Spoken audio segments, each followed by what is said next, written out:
Bem-vindos à segunda temporada do Dr. Careers Podcast, Tips on PhD Careers. Regressamos com uma temporada que promete levar-te a refletir sobre a tua carreira através de dicas e recomendações escolhidas a dedo pelos nossos convidados. De áreas profissionais diversas, todos trilharam caminhos que poderão ajudar a construir um caminho mais consciente e abordarão temáticas que certamente já pensaste ou até já te cruzaste com elas. Esperamos que as conversas que daqui surgirem te permitam traçar um percurso de carreira mais significativo e proveitoso ao longo do doutoramento. Eu sou o André Campos, estudante de doutoramento em Gestão na Faculdade de Economia da Universidade do Porto, fundador da startup SUSplus e defensor do conhecimento científico como potenciador de valor acrescentado para a sociedade e economia portuguesa. Dinamiza este episódio Industry Careers for PhD, Tips on how to make the transition, porque acredito no benefício mútuo da interligação entre o meio empresarial e os centros e núcleos de investigação dos quais muitos doutorados emergem e poderão impactar positivamente as empresas com o seu conhecimento. Estarei a conduzir este episódio na companhia do nosso convidado, Pedro Rezende, cofundador e diretor da Chaperone, a quem agradeço desde já a disponibilidade para participar nesta iniciativa e também aproveito para dar as boas-vindas. Olá André, Olá. Obrigado pelo convite e é um prazer estar aqui e estou otimista para a nossa conversa, para que seja útil Estamos para os nossos num ouvintes. local espetacular, que é a Galeria da Biodiversidade da Universidade do Porto, a quem aconselho a virem toda a gente a vir aqui, porque isto é realmente a antiga casa da Sofia Melbrenner e é um lugar espetacular, impressionante. Sim, e como estávamos a falar antes de começarmos o podcast, para mim, além de ser bonito, é um local simbólico porque estudei aqui, sou biólogo de formação, a licenciatura de Biologia feita aqui na Universidade do Porto teve alguns anos de aulas aqui, por isso é também uma viagem ao passado para mim que tem esse simbolismo interessante. Sim, aproveito também um bocadinho essa introdução para te perguntar um bocadinho sobre o teu percurso de carreira profissional. Ele foi rico em transições entre a academia, a indústria, até teve algumas pausas que, pelo que eu percebi, focados no teu bem-estar pessoal. E para quem não nos ouve e que ainda não te conhece, seria interessante ter uma breve apresentação e ser introduzido a este percurso. Queres partilhar um bocadinho da tua história? Claro. E podemos começar aí. Onde eu estava, eu tirei a minha licenciatura de Biologia na Universidade do Porto. Na altura estava super motivado para fazer doutoramento. Na altura era o natural, depois de fazer a licenciatura, entrar no doutoramento. Não era muito comum fazer mestrado antes de fazer o doutoramento. E acontece que não consegui, ou seja, candidatei-me a muitos programas doutorais durante, eu acho que foi cerca de meio ano, e o facto é que as minhas candidaturas foram todas rejeitadas, enquanto a maioria dos meus colegas conseguiu, porque era relativamente fácil conseguir uma bolsa de doutoramento na altura. O que me deixou numa situação difícil, digamos assim, não sabia o que fazer, a minha única opção, nunca tinha pensado em opção B ou C nessa altura, era muito novo.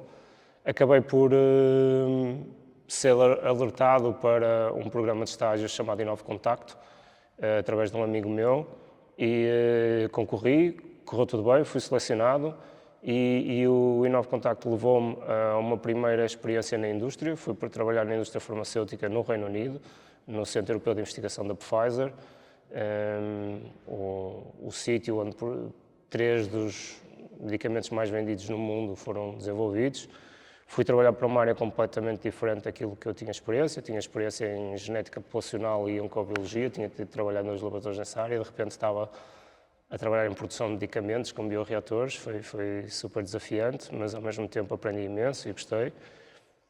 Adorei trabalhar na indústria. Tanto é que mudei os meus planos, disse que não queria fazer o meu doutoramento, queria ficar na indústria, e aí deparei-me com um segundo entrave na minha carreira, que foi a minha licenciatura. Eu sou licenciado pré-Bolonha, não era reconhecida internacionalmente. Reconheciam-me como BSc, o equivalente a Bachelor. Eles tinham 3 níveis de entrada, BSc, Master ou PhD, e eu achava injusto ter estudado 5 anos e não me considerar um equivalente a um Master. Então percebi que se quisesse ter uma carreira de sucesso e internacional, teria que fazer um mestrado ou um doutoramento. Acabei por refletir e achei que fazer um doutoramento podia ser uma oportunidade também de continuar a minha carreira internacional, porque eu queria muito ir viver para a Califórnia e sabia que havia programas doutorais que permitiam nós termos essa mobilidade. acabei por entrar no Inove Contacto, também um programa doutoral da Universidade do Porto, portanto regresso à Universidade do Porto nessa altura, como aluno da Faculdade de Ciências, e vou fazer o meu programa de investigação e o meu doutoramento na sua totalidade para a Califórnia, para San Diego, e para, inicialmente, no Salk Institute e depois um ano na UCLA. Antes de o fazer, fiz a minha primeira pausa, a segunda pausa de carreira, que tu também refletiste, mencionaste.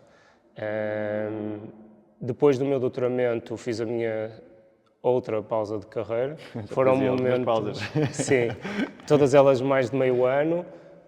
Eu acho que o ter feito uma primeira foi um bocado fortuito, mas ao mesmo tempo eu percebi que era muito importante para mim. Ou seja, entre desafios grandes profissionais, parar meio ano ou um ano era algo que me dava a oportunidade de refletir sobre aquilo que eu fiz até então e de planear a transição com o tempo que às vezes é necessário para fazer essa transição. Sim, e essas pausas, já agora também sou ex-Inove Contacto, por isso não boa. sabia, é quase que somos os irmãos neste programa. Sim. Mas eu acho que essas pausas são super interessantes e até estes, como o Inove Contacto, os programas como o Inove Contacto ou outros, são super interessantes porque permite reposicionar-te e perceber onde é que a tua vida te vai levar, o que é que tu queres, como é que refletes isso. E é interessante perceber um bocadinho isso, porque eu estava a perceber que tu tinhas estado a trabalhar com o avião, não era? Com a Pfizer. Com a Pfizer, desculpa, e que acabaste por refletir que se calhar o doutoramento fazia sentido, então mais tarde, e não se calhar naquele momento, mas começaste a refletir que se calhar esse doutoramento fazia sentido. E se calhar abordava um bocadinho por aí, que é, achas que a indústria e o mercado procuram assim doutorados? Achas que conseguimos... Existe essa ligação tão direta? Porque normalmente, quando alguém se inscreve no doutoramento, hoje em dia, a ideia é que vai ter um caminho na academia.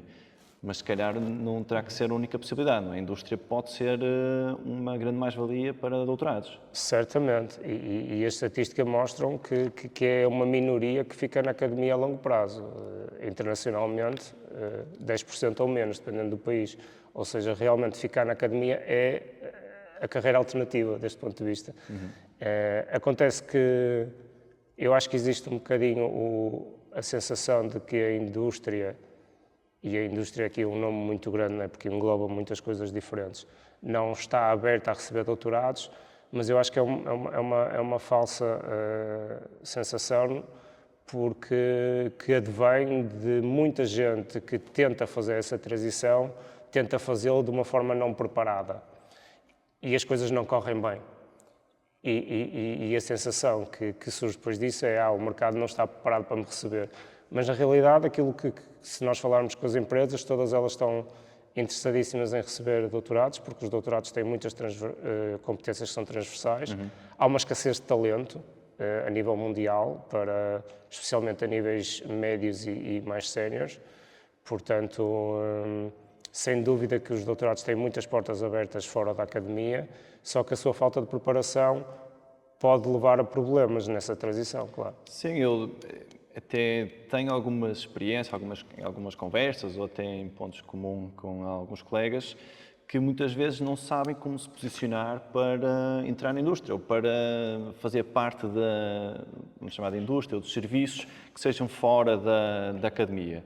Que competências técnicas e competências sociais ou pessoais é que tu achas que são precisas? Tens algumas tips nessa área?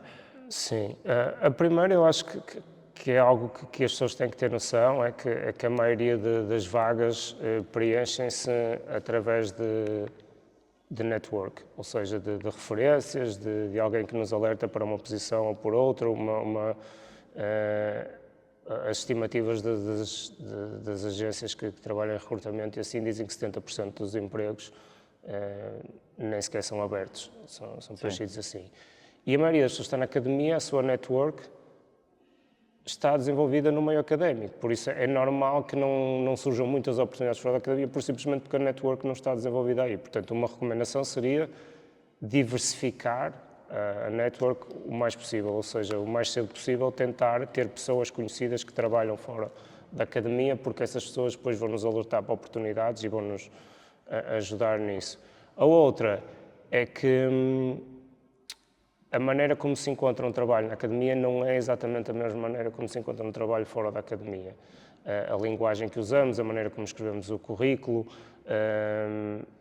há uma adaptação de linguagem e de comportamento que deve ser feita, porque, na verdade, na academia, normalmente nós tornamos hiper especialistas de um determinado setor e habituamos-nos a falar com gente que também é hiper especialista e quase que ficamos distantes da linguagem comum e se calhar um paper ou uma publicação é muito mais importante do que uma competência que nós temos em ser bons líderes ou bons comunicadores, quando na realidade para determinadas vagas isso pode ser irrelevante. Uma das principais queixas ou argumentos que ouço é a queixa overqualified, que é muitos dos doutorandos ou doutorados que tentam entrar nesta área dizem eu estou overqualified, ou a pessoa de RH do outro lado diz que eu sou overqualified para esta posição, então não vou ser qualificado para a mesma. O que é que há? Será que nós temos que adaptar alguma coisa nos nossos currículos, como estavas a dizer, mas como é que o fazemos? Fazemos o downgrade dos nossos currículos ou... Não é necessariamente um downgrade, mas acho que há uma mudança de linguagem, uma maneira como nós escrevemos sobre os nossos resultados, os nossos achievements, as nossas competências, que é diferente. Hoje em dia, cada candidatura merece uma personalização, e uma personalização ao nível quer da carta de recomendação, mas quer do currículo. As competências que o empregador está à procura têm que ser o centro de tudo isso, da carta de recomendação do currículo.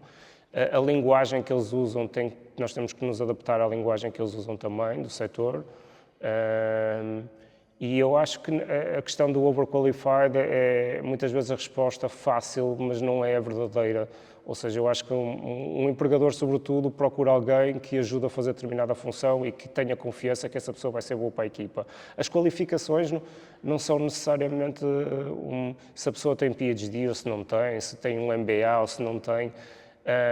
Interessa é que a pessoa vai fazer, se a pessoa realmente tiver as competências para fazer aquela função, o empregador vai estar interessado nessa pessoa.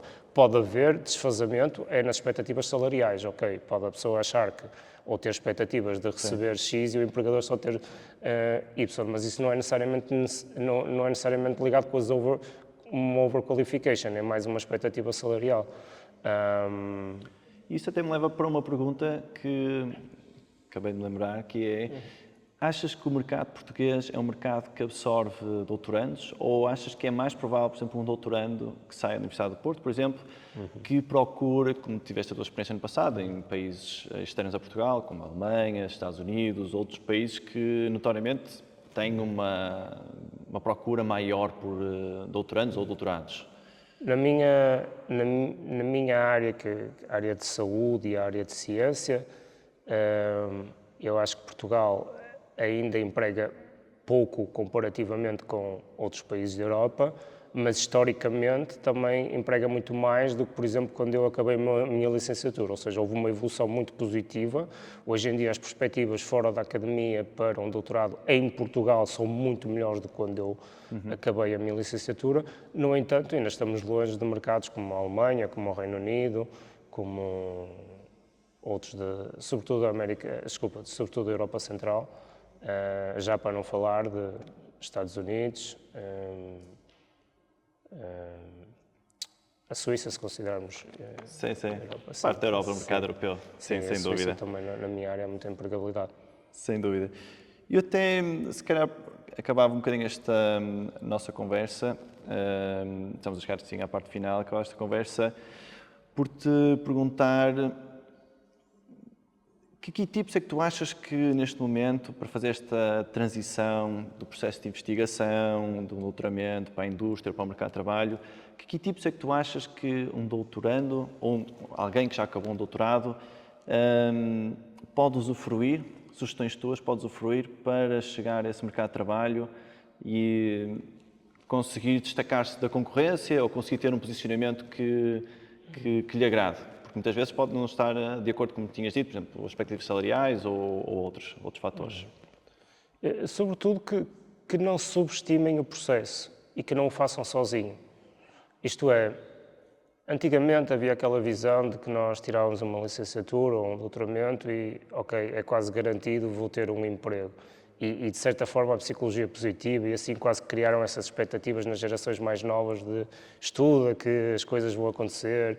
Mas a verdade é que tipo, o trabalho é contínuo, ou seja, eu quando vou à procura de uma posição depois do meu doutoramento, devo procurar ajuda de experts de carreira, o departamento de carreiras da minha instituição, devo procurar ajuda para reescrever o meu currículo, para fazer networking, é um processo em si mesmo e que não o devemos fazer sozinhos. Depois disso, tipo, essas pessoas vão nos alertar para várias coisas que temos que fazer. Mas essa consciencialização inicial de que é um processo e que não o devo fazer sozinho pode queimar muitas etapas, porque há pessoas que negligenciando isto, depois só se apercebem ao final de um ano a tentar encontrar coisas da maneira errada que realmente estavam a fazer o processo errado. E talvez até um processo contínuo, como tinhas sugerido, não é? Se fazer esse networking contínuo, mesmo durante o doutoramento, envolver-se, se calhar, em iniciativas que estão fora, às vezes, do tema do doutoramento ou fora do doutoramento em si, para conseguir fazer esse networking alargado com outras pessoas da indústria, de serviços, fora também da academia em si, e até muitas vezes dentro da academia, mas que podem ser mentores ou outros, não é? Certamente, certamente. E verem as coisas como muito do investimento que nós fazemos para gerir a nossa carreira são investimentos de médio e de longo prazo. Isto é, nós estamos a fazer coisas que nos vão dar frutos, se calhar, daqui a 5 ou até 10 anos. Há pessoas que eu conheci que eu achava importante conhecer, que só me abriram portas passado 10 anos. Certo. É um bocado, se calhar, frustrante pensar assim, mas é quase como um investimento financeiro também. Nós temos que fazer investimentos que são de curto, de médio e de longo prazo. Na gestão de carreira também é um bocado assim. Temos que fazer também investimentos muitos dos investimentos que fazemos são de longo prazo. E que tenha, se calhar, uma maturidade, não é? Porque uma pessoa, se calhar, pensa que pode estar preparada neste momento, mas é um investimento que vai sendo feito e vai ganhando maturidade até que um dia essa pessoa vai se encontrar contigo e percebe, ok, isto faz sentido trabalhar com este PhD, faz sentido trabalhar com este conhecimento. Esta pessoa tem este conhecimento neste momento. Acho que pode ser também visto dessa maneira. Sim, concordo, absoluto. Então, uma aqui tipo final, só para terminarmos aqui. Sim, aquela mais importante que achas que faz todo sentido um doutorando que está neste momento na UP a pensar, se calhar a academia não é bem o que eu quero ir para a indústria, para os serviços e preciso mesmo de uma sugestão final. Acho que a sugestão é mesmo não o façam sozinhos, procurem ajuda. Acho que é a mais importante de todas, custa-me dizer outra para além dessa. Acho que é essa. Ok, muito bem. Pedro, muito obrigado por estar aqui presente. Nada. Foi um gosto para mim, foi um gosto também para a equipa aqui da Universidade do Porto e espero que toda a gente que nos esteja a ouvir e que tenhas conseguido ajudar também estas pessoas que estão a ouvir o podcast e os próximos doutorandos que venham a sair também da Universidade do Porto para trazermos uma mais-valia para o país e também para uma economia de conhecimento. Sim, foi um prazer também para mim estar aqui. Se as pessoas me quiserem contactar, o meu e-mail é pedro@chaperon.online e agradeço imenso o convite e boa sorte para toda a gente que nos está a ouvir e para o projeto do podcast. Pedro, eu há pouco interrompi-te, mas tenho a ideia que ficou alguma coisa por contar aí depois do doutoramento. Sim, é verdade. Eu depois do meu doutoramento regressei a Portugal, estamos a falar de 2013, entrei para o I3S, portanto também uma unidade orgânica da Universidade do Porto, para fazer a minha linha de investigação na área de células estaminais. E estive lá nos últimos 10 anos. Nesses 10 anos também tive a oportunidade de cofundar 2 associações profissionais, de trabalhar como consultor externo para o Ministério da Saúde, para a área de inovação, e agora mais recentemente cofundei a Chaperon, que é um online marketplace de desenvolvimento de carreira para cientistas, e portanto entrei agora também no mundo do empreendedorismo. E agora, em janeiro de 2025, saí da academia pela segunda vez. Portanto, acho que não sei se haverá muitas pessoas que tenham entrado na academia, saído, voltado a entrar e voltado a sair. Portanto, Tu és propício a venture business.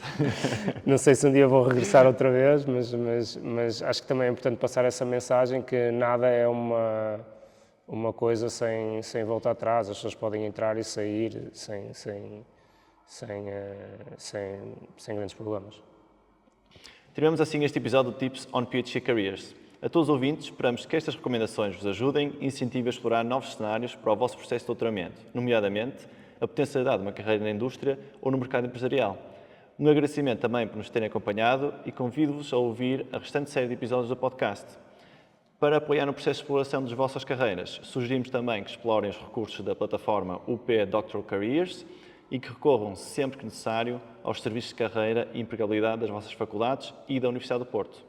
Termino este episódio agradecendo à Galeria da Biodiversidade por nos acolher na gravação deste podcast e à equipa da UP Doctoral Careers pela experiência de conduzir esta entrevista. Até breve.